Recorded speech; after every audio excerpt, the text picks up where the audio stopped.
Hello. Hey guys, welcome. Hello and welcome to Tom Montydoodoo and the Crocodile crew. Yes, the most professional. There you go.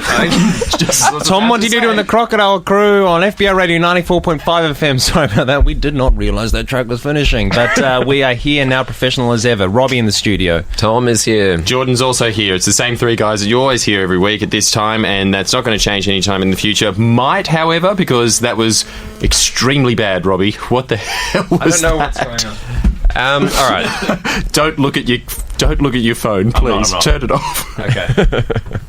All right. So the big topic today that we all want you to text in about is, when did you become a man Or a woman, but not... Okay. But yeah. So, like, was there a moment in your life where you just changed? Like, you were a boy and now you're a man. Or a woman. Yep. Guys, Okay, we don't have to keep reiterating that. It just sounds poetically better if you say a man. For instance, Tom was telling us a tale. It was on Reddit, huge, I believe, if Tom saw it, because he's not deep into the Reddit game. He's not one of those deep web hackers, but he's seen some pretty messed up stuff on the net, and we're not going to go into that. We're just going to go into this Bryce story. But yeah, it was that a pizza boy went to deliver a pizza, and as the man was paying him and exchanging the pizza, the man had a heart attack and was dying, and the pizza boy did CPR and resuscitated him somehow. And his quote in the police report was that he arrived as a pizza boy and left a pizza man. And got a $25 tip for saving someone's life. Which, if you think about it, I would be annoyed as a pizza boy if I got that. But at the same time, that man is effectively saying that his life is 25. Not even worth a 50. Well, what is the fair tip there? If you saved someone's life, how much money would you expect? Like $10,000 or something? Like, what's a fair tip? Sounds pretty grand. $10,000 is a very low-range Suzuki car, and frankly, I'd like to at least value my life at that. Yeah, there you go. All right, $10,000. That seems to be it. $25. What could you buy for that? A good sandwich. Another pizza. Yeah. What's? Do you have one, Robbie? What was your? When did you become a man? No, we didn't sort that out. But what I was going to say... No, well, we've got your story about your friend, right? That we're going to do now. Sure. Yeah, so that's a good example. So we're just going to leap into that one, are we? All right. So what did you want to do? I guess that. I was going to tell everybody about the time that I became a man. Okay, right, when did you become Jordan? Yeah. 8 years old. Let my dog out on my paddock, as I used to live up in the North Coast. He found a family of rats, could not separate him from it because the killer instinct was in, and it was either him or the rats. And obviously it was going to be the rats because a dog is a very large rat, really. Kind of the same size, same structure, same intelligence. So it's just a giant versus a little man. Right. And obviously the little man got crushed. It was not a David and Goliath battle. He just got absolutely snapped in half. What? There was a rat that he had severed the bottom legs off of, and so it was doing that classic movie thing where somebody's legs are a bit chopped off and then it's just struggling on the ground going, "Kill me, oh my god, you have to do it." So I got my gumboot, crunched on its head, and that's when I became a man. That is quite a mature moment, isn't it? Yeah, that's horrific. That's very scary. You always get that from farm people. Farm kids become men and women much quicker. Yeah, before they even hit puberty, they're men. I've got one related to that, actually. When I became a man, I used to do a bit of dirt biking, actually, and I upgraded from the 4-stroke to a 2-stroke, and I went around the farm, and I went over this huge jump, and I landed it like completely fine. And then from there, I became a man or a woman then. So you're a man in the sense that you are relaying bragging. No, I think to thousands of people. No. Is that the reason why? It's because it's just like you did something awesome. I did a big jump on a dirt bike, 2-stroke. I became a man or a woman. Yeah. I've never heard that. You've made this up, I reckon. I haven't. No, I swear to you, I'll show you a photo. You're into dirt biking. I almost got a dirt bike. Almost? Yeah. Very, very boyish excuse as well. I'll show you a photo. But where is the photo? You know? What's the difference between a 4-stroke and a 2-stroke? 2 strokes, much faster. His eyes are panickingly darting around louder. for any salvageable information. I know this. I know it's got a more of a high-pitched sound, the engine of a 2-stroke. What? Okay, well, I don't know anything And it about goes that, much so we're just going to have faster. to say the story checks out. KTM's a big brand, big dirt bike brand. There you go. Okay. Well, okay, this is like nobody has any expertise to comment on this any further. Yeah, it's I don't hard, know why you we're can't. questioning you on that. Okay, fair enough. You're good. You're good with dirt bikes, Robbie. Do you agree I'm a man or a woman? Yeah, I guess you became a man when you nailed the jump on your 2-stroke dirt. It wasn't mine, but yeah, okay. Anyway, let's hear about your friends, because this is remarkable. We've been saving this one for a while. Yeah, all right. So, a friend of mine that I work with, Jamie, he told me this story, and I just thought it was unbelievable. Where his best friend, his name is Edward Cullen. So he is like the Twilight star. You know the Twilight books. It's like the vampire, and that is Edward Cullen. So his name, and he's like a long line of Edward Cullen. So there's like 5 of them. Like they go back like 5 generations. They've always been called Edward Cullen. Is he junior to the power of 4, or they stop calling him juniors?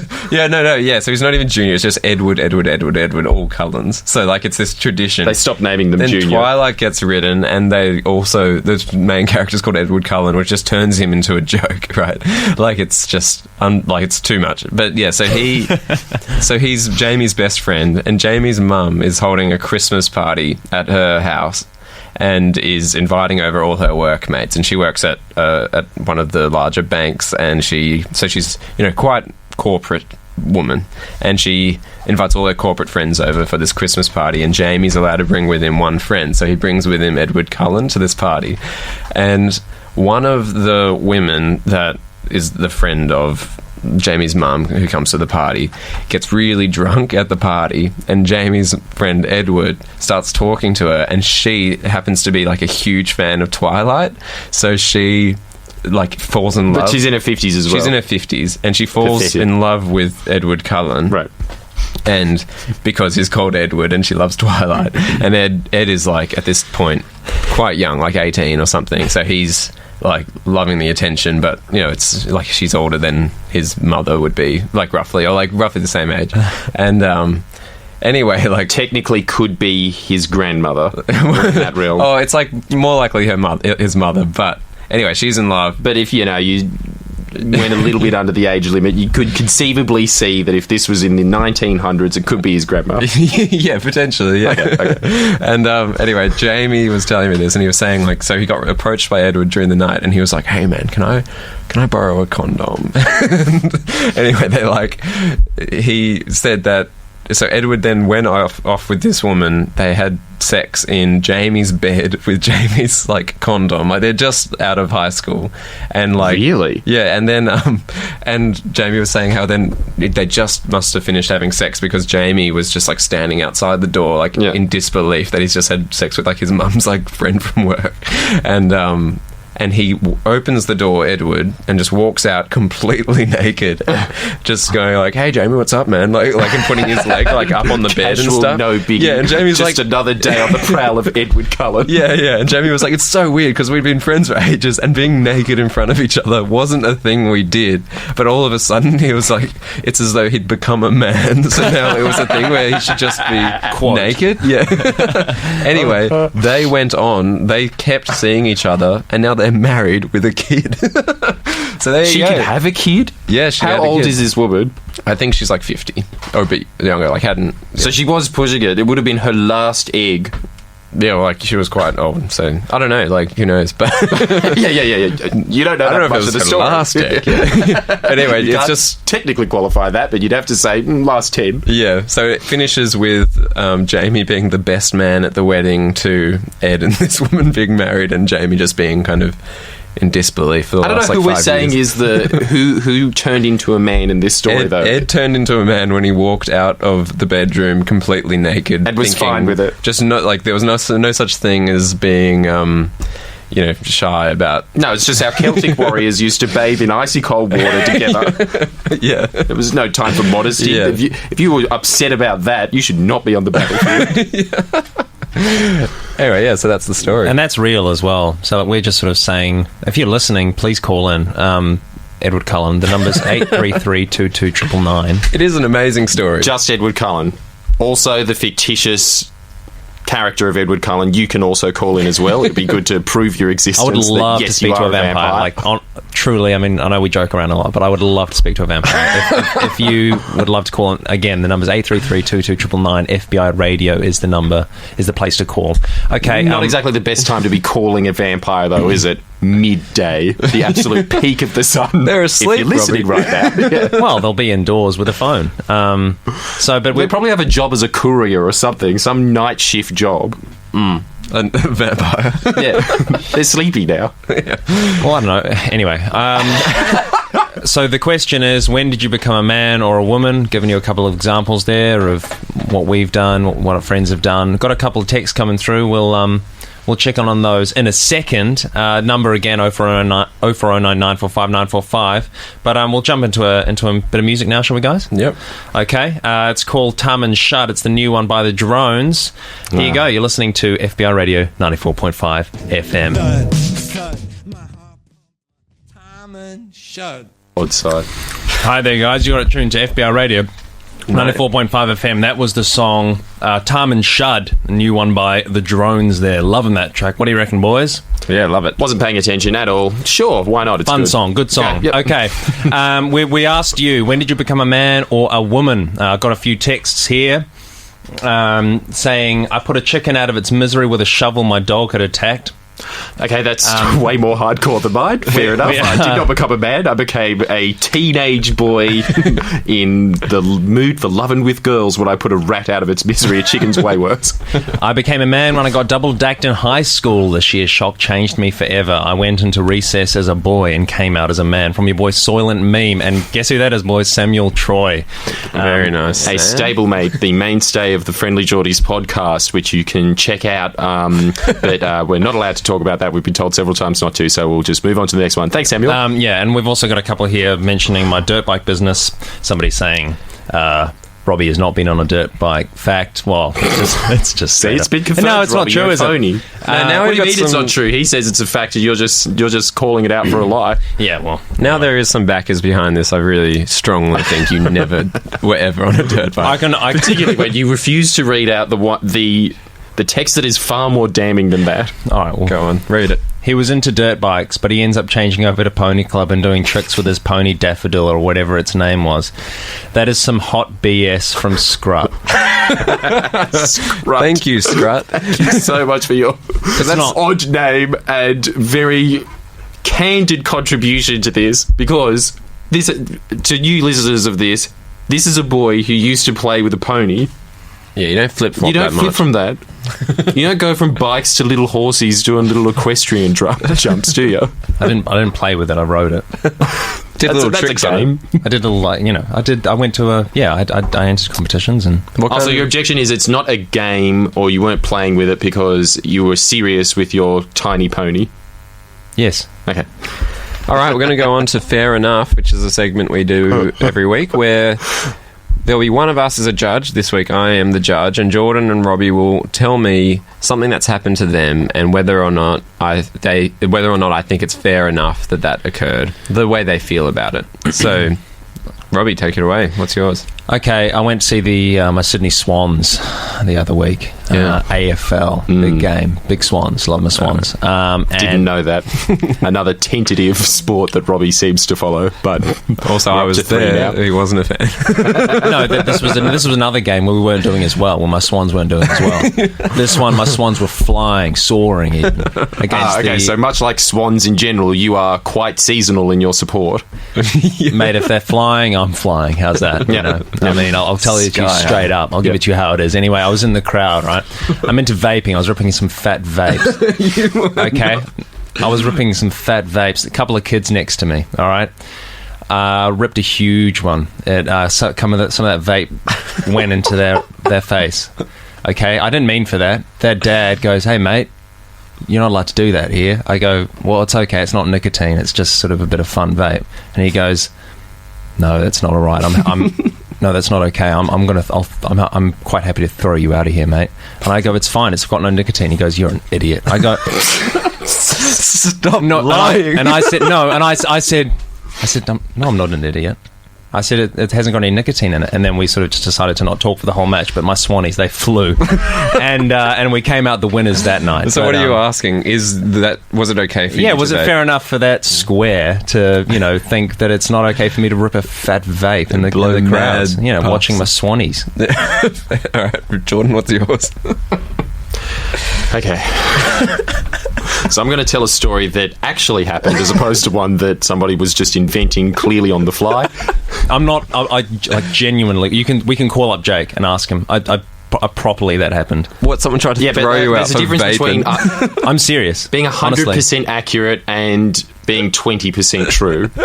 We can call him up in the next break if you want, and we can clarify. All right, we might do that. Can't be Jordan, bothered. I'm just going to assume that was a complete and utter lie, and I'm just going to stick with that. It's not. Jordan, what's yours? All right. So when I was in high school, good friend of mine that we used to catch the bus with daily, all of a sudden started flirting with girls and doing what we do to Robbie on the pod here. But I don't like that position, right? Where I was just constantly put down for unnecessary reasons in front of a bunch of girls, which made it hard for me to hit on girls during school. Yeah. And then eventually, one day, instead of catching the bus with me, he caught a bus with a chick that he was hitting on. Purposely, even though we caught the bus every single day at 7:20. That was the agreement. Yeah. Didn't catch it that day. He didn't. No. So as a result, I didn't speak to him for 2 years. What? All right. Why did you want to be with him if he was always being mean to you? Because that's not what, joustabouts is what friends do. That's fine, but friends do not just abandon each other at 7:20 in the morning. I wasn't ready for that. I didn't even have breakfast. You were cool with being picked on, but him betraying your travel plans was the thing that cut it for 2 years. It's lonely on that bus. What do you do? I had to listen to American Rosso in the morning instead. Yeah, well, I think it's much better talking to... I'm not going to say his name, but his name was neither Merrick nor Rosso. All right, well, my judgment would be that if your reason was because you were being bullied, then it would be okay, but that is not fair enough at all. And Robbie, year? Do you think a year would have been fair? What period of time, being a judge, if I were to, in the words of Cher, turn back time, how long should I have punished him with the silent treatment? Maybe a week, max. And then talk to him. You're an extremely relaxed man, though, aren't you? Yeah, well... What do you think's deserving of a year, Tom? A year of not talking to someone. Silent treatment. Well, if he was bullying Jordan, it might be worth not talking to someone for a year.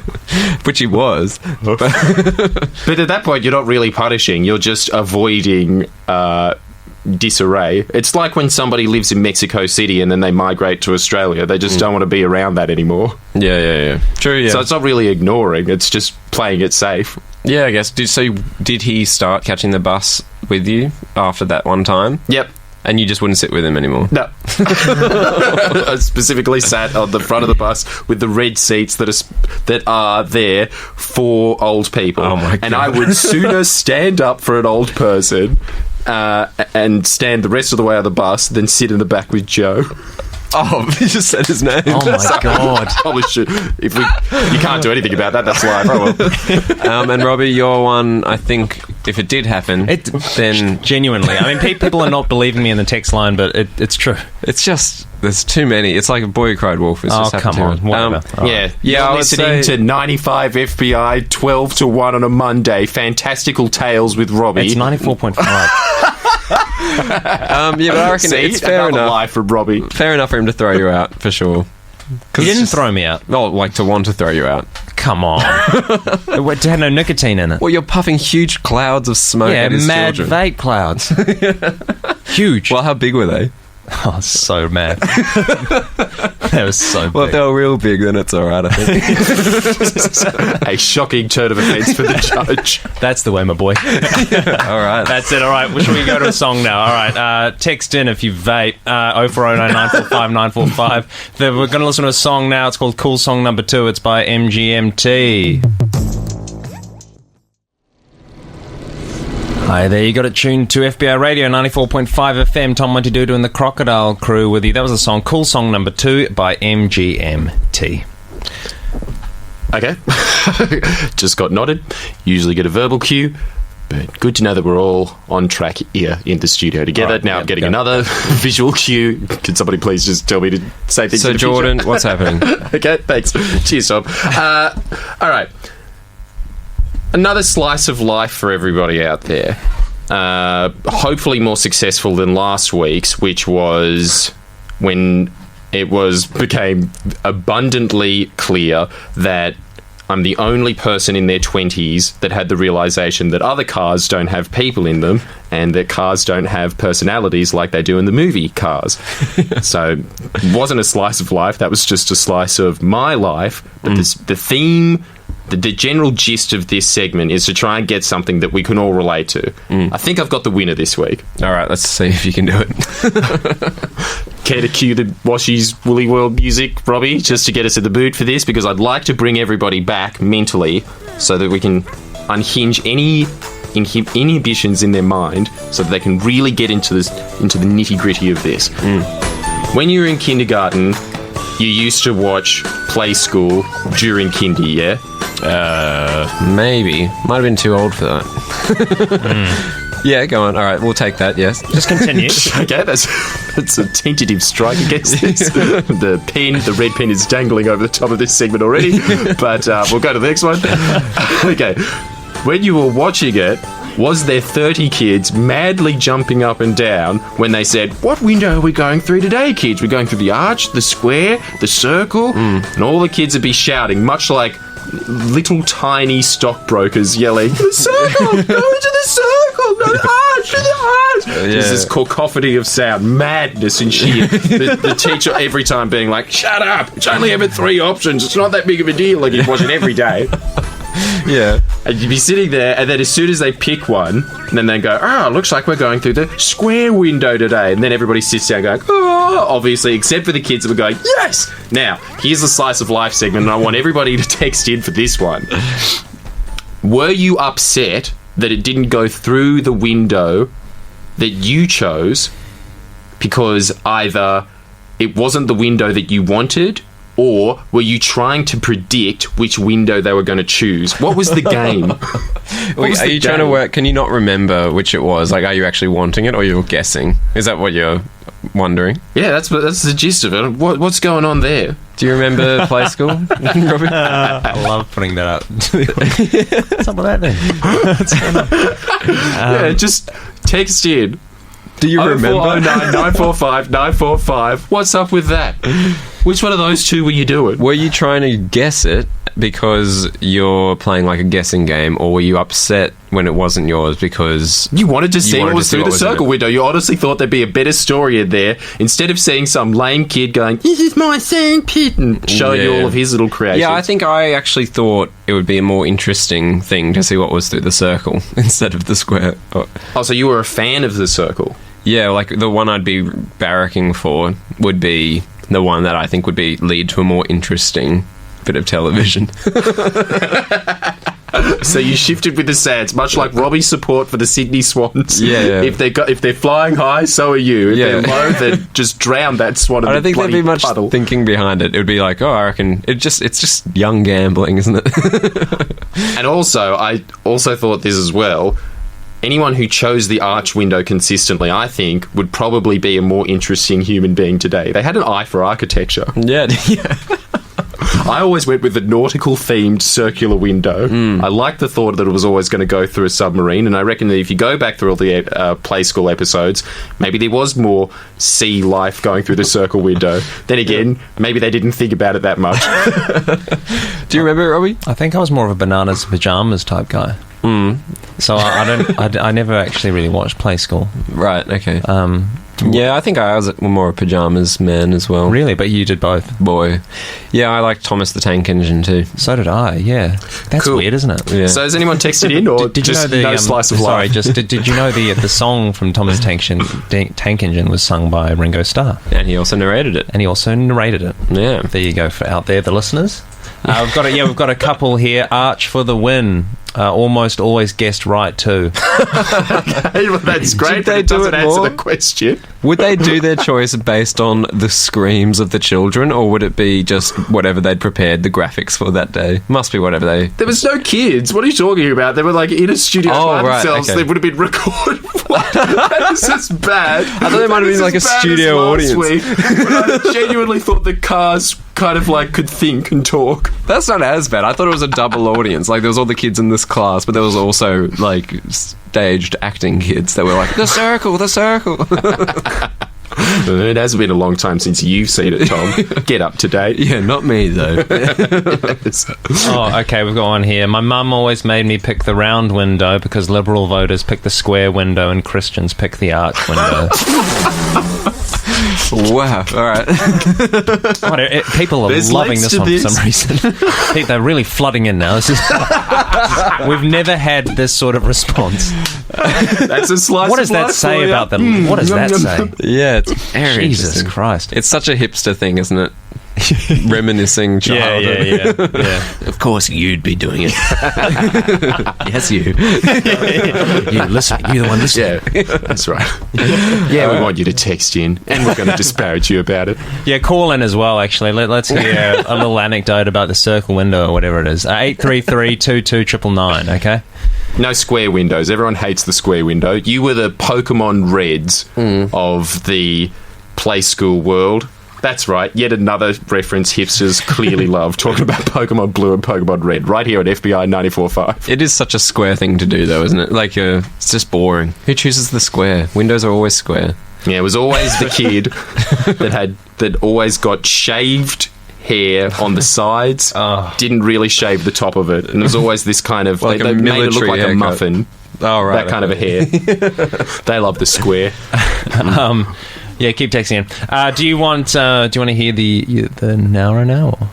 Yes. Okay. Let's do it. All right. So Everyone at the studio elated with excitement about this, bar Tom. Although he might be, it's just very hard to tell, much like a reptile, whether they're happy or sad. No, I'm excited for this. So we last week put the call out to send in. We realised we have the power to play music on this thing because it's the radio, and we realised, why don't we play just the worst stuff we could find? Just if you have a friend that is in an awful band, send us your music. just abuse the privilege we've been bestowed. Yeah, and then we'll do it over a few weeks, and then Sure. the very worst of the worst will then get a full day of playtime. And by full day, we mean 12 to 1 on a Monday. So 1/8 of a full day of play. Yeah. We will be awarding to the Trolls 2 of Sydney music. Not just Sydney, but like it was now in Yeah, Sydney. because we had to expand it because we didn't get that many emails, but we really do want as many emails as we did just then about the did you look through the circle, square or arch window in play school. We want you to text in. We want you to email. Give us every single link you possibly can to a band that you think is legitimately bad. We're here on a mission. We're trying to find the worst. All right, so we're going to play a one recommendation we got, which is what are they called? The Nowra Boys. Nowra boys are hardcore. So it's a bunch of, to give everybody a quick preface to this is a bunch of 12-year-old lads in Nowra that made a rap song, which I think everybody out there has got to agree is hideous. And we're just all going to laugh at them together, a bunch of hipsters communally laughing at these rural kids. All right. I don't know about all right. Just enjoy it. Here it is. FBI Radio. Yeah. Oh, sorry. You decide. We're not going to put any images into your head, all right? So if it might be a good song in your eyes, who knows? It's subjective art, but in this instance, it's pretty objectively bad.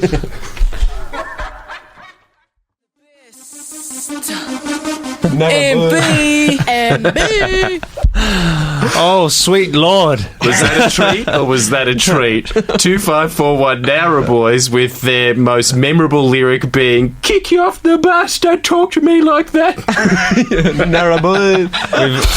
Of course, they're being only probably because it's Nowra, 3 buses a day, one in the morning, one in the midday, one in the afternoon. So yeah, we love that. We've got texts here, people saying bring back Tame Impala. We've got others being like, that was sick. It's going to win Hottest 100 this year. Another person saying, I grew up in Nowra, now in Newtown, trying to escape my past. I can confirm this track sums up Nowra. Mad bleep. Hey.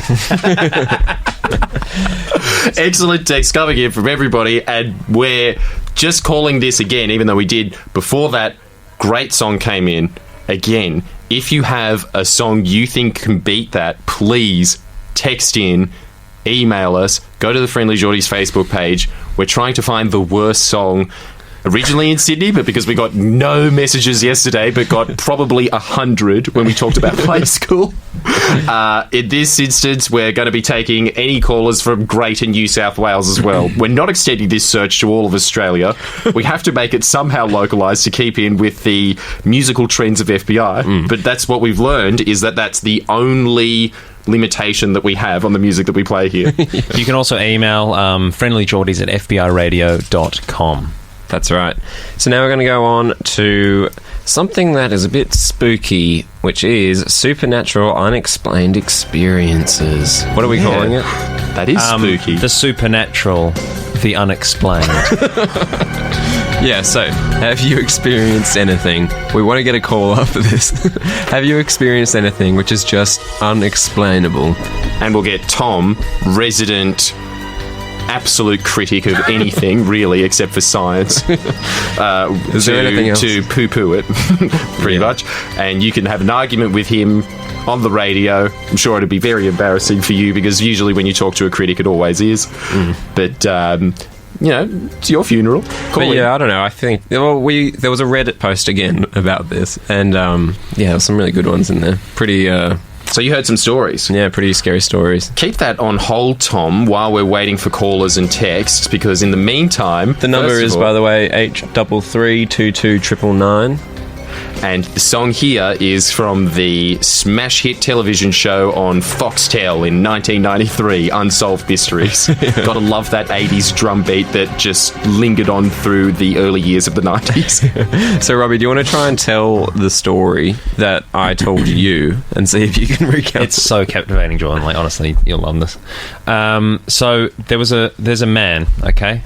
He was a child once, and he used to have night terrors, but they weren't actually night terrors. What happened was he was haunted by a group of men in the other room that were ghosts, and they were talking about him every night. And his parents were in the other room sleeping, and they were talking about him. They'd be like, "Oh, what do you reckon? Is Jason awake? What do you reckon? We should go check on him." And he could hear his door creak open, and these men would come and have a little look, and then they'd be like, "Oh, let's have a look at the mum, let's see if she's awake." And they would open the door and walk through, and he could hear their footsteps go through to his parents' room, and they're like, "Nah, the bitch is asleep." And okay, even though you're allowed to use that word, I think that you should be more sparing with it. Oh, okay. All right. Sorry. But yeah. So anyway, he was haunted by these ghosts, and also what would happen is there was another ghost, or maybe part of the same group, that would pretend to be his mum and would go, "Jason, come in here," and then he'd go in, and it was not his mum. What it was it looked like his mum, but she had hair that was spiked up and really crazy, scarred face, and she went and she'd strangle him. She would run over and strangle him, and he would Why be... are you laughing, Tom? Just because, like, his recount of it is so funny how he's just picked out the point, like, the main points, but, like, just how you've slightly tweaked the actual story. Can you please critique him? Because I really want to know the factual accounts of this. Because at the moment, we're cryptozoologists. We're trying to do something very scientific at the moment. We're trying to see if ghosts are real. It's just semantics, but just how he's like, it was all spiked up and scars all over the face. It was, the original one was just messy hair and she had a very twisted look on her face. So it's just adding it, like, which is fine. Classic Chinese whispers. Yeah. But anyway, so like nobody would believe him, and he just was, he was that kid at school. Everyone had that sleepy kid at school. They'd come gaunt, big bags under their eyes, and he never slept. Apparently it happened all the time, and it would get to the point where he wouldn't go to his mum's call because he was sure it was going to be the ghost mum, the scary mum. Yeah, so he started getting in trouble from his mum because he just wouldn't want to answer her because, like, he was just worried he'd come out and be the fake mum that would just, like, attack him. And the mum was one of those southern Christian mums that was always going, "Stop telling stories, boy, repent." Yeah, well, they took him to, like, a psychiatrist and stuff and tried to get him, like, help about it, but there was nothing particularly wrong with him. Continued to be haunted. And then he grew out of it, okay? Like, it just eventually sort of stopped, right? And then he married, had a child. The child comes home from school, having a little bit of trouble sleeping, the child is. He comes home from school one day and he goes, I met a boy today who said that he knew you back when you were a child. He used to come and see you at night. And the father goes, "Oh, my God. I can't." The father was like, it couldn't be true. The boy's too young. The boy's too young. The boy's 8, 10, whatever you are. He's too young. He wouldn't know me when I was a child.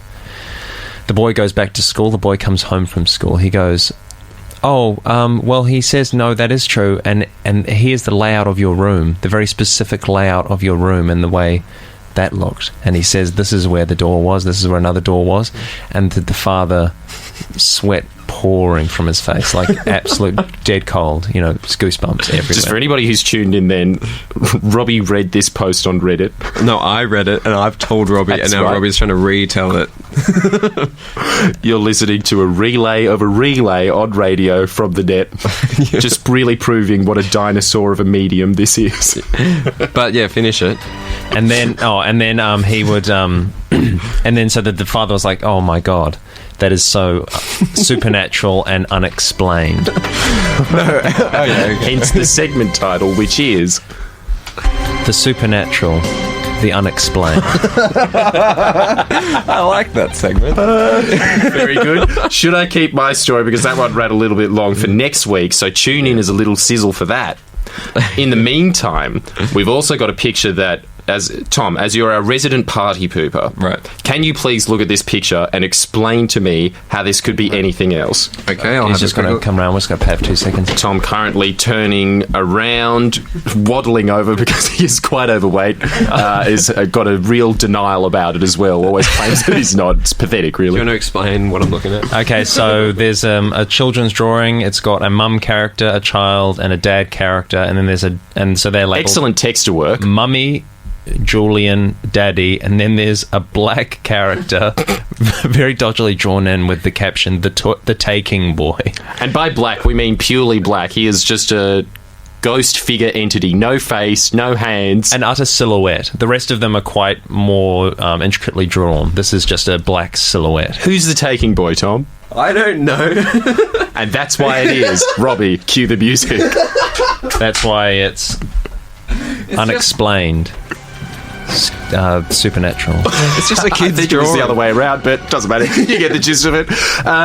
Text in, give us all your ghost stories, because we want to keep this segment going even longer than we are looking for the worst band. We've just realised this is the best radio fodder, talking about prison experiences and ghosts, aliens. Always piques interest. Do our work for us. Okay. This is a track called Defeatist Anthem by the Sea. It's by Blonde Redhead initially, but this is a remix by Conan Moccasin. You're on FBI Radio 94.5 FM. Tom, Montydoodoo and the Crocodile Crew. Hi there, you've got it tuned to FBI Radio 94.5 FM.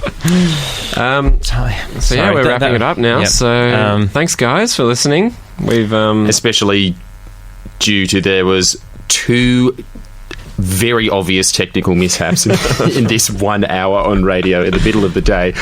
It might get better. It might not. I can't guarantee you that. That's how crazy 12 to 1 on a Monday It's is. a wild ride. We're getting worse. All right. Not true. Up. Okay.